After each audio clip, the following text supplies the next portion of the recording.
안녕하십니까. 라벤더 양 솔로입니다. 10월 초에 심은 무와 배추가 지금 이렇게 자랐습니다.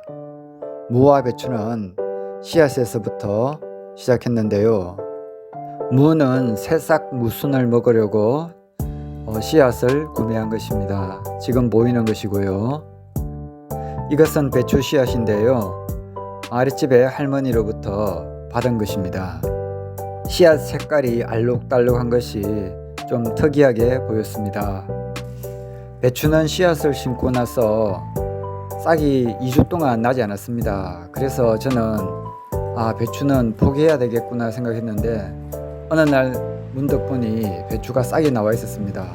그래서 그 새싹을 스티로폼 박스에 흙을 넣고 옮겨 심기를 하고 있는 중입니다.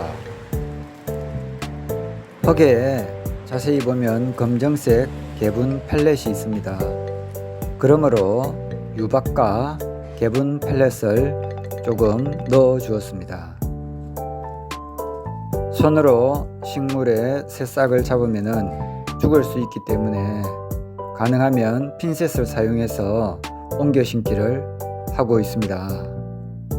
기억이 정확하지는 않은데 배추 씨앗은 9월 말에 뿌렸고요.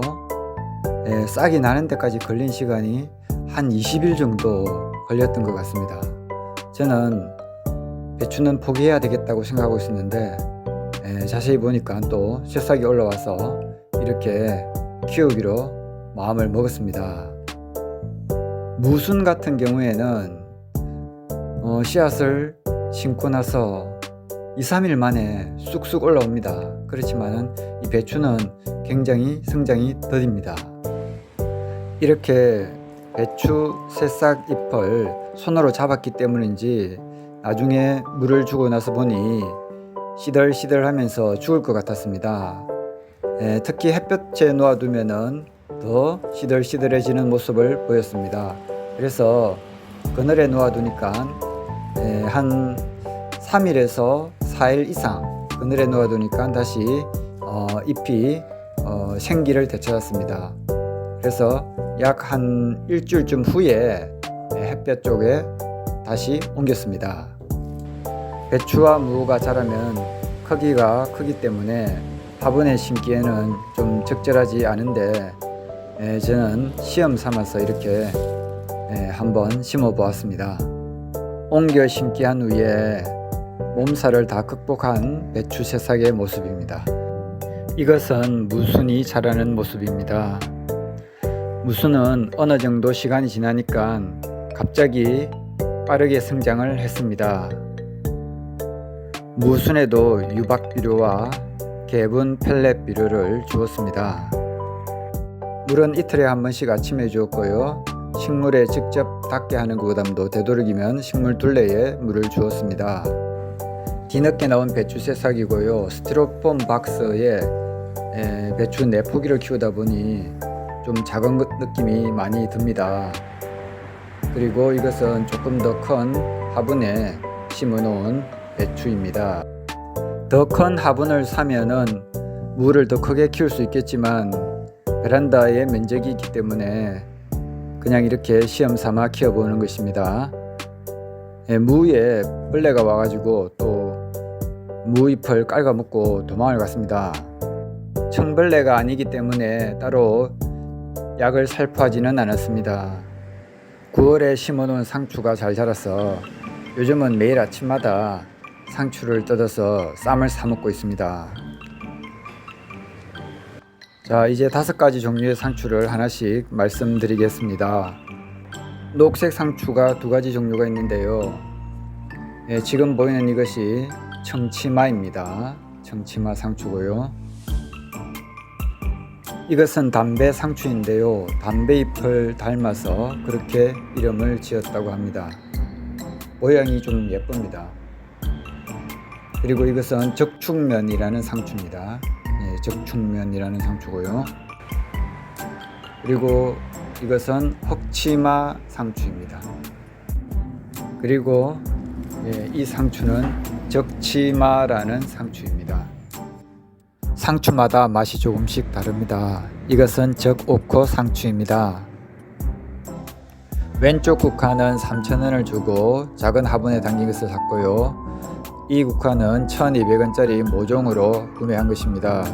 관상용 식물과 식용식물이 베란다 텃밭에 골고루 배치를 해야 할 것 같다는 생각 때문에 이렇게 지금 저는 키우고 있습니다. 깻잎이 잘 자라고 있습니다. 이번에 국화꽃도 다양한 종류가 있다는 것을 깨달았고, 이 빨강색 국화는 모종으로 있을 때는 도대체 어떤 색깔인지 알 수가 없었는데 피고 보니까 빨강색이었고, 그리고 또 노란색 국화도 있어서 색이 조화를 이루어서 저는 기뻤습니다.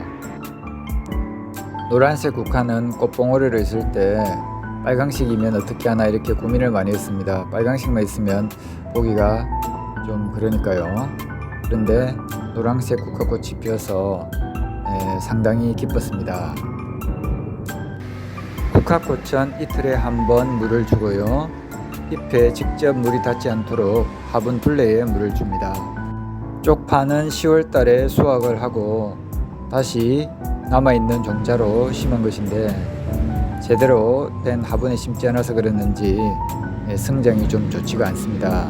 라벤더는 9월 달에 가지치기를 해서 전부 꽃대를 잘라냈는데요. 다시 또 한 달 만에 꽃대가 올라왔습니다. 그래서 지금 11월 15일인데도 꽃이 이렇게 피어 있습니다. 11월 말에 다시 가지치기를 해서 관리를 해줘야 될 것 같습니다. 제 방은 이중 창문인데 창문 틈 사이가 넓어서 이렇게 스윗 라벤더 그리고 바카와 페퍼민트를 키우고 있습니다. 바카와 페퍼민트가 저는 똑같은 것인 줄 알았는데 살짝 다르다는 것을 이번에 알게 되었습니다. 들깨는 날씨가 추워지면서 꽃대를 올렸습니다. 그래서 깻잎을 더 이상 따기는 힘들 것 같습니다. 이것은 킹스베리인데요.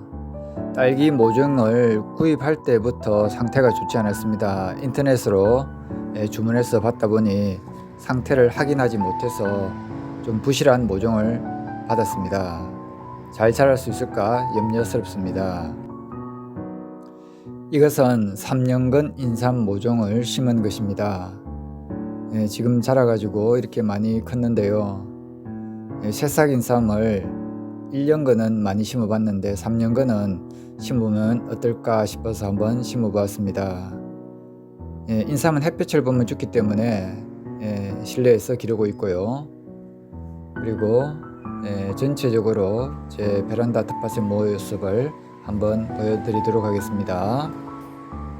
붉게 보이는 것은 블루베리 잎입니다. 그리고 금오순행전도 기르고 이렇게 여러가지 종류의 식물들을 다양하게 기르고 있습니다.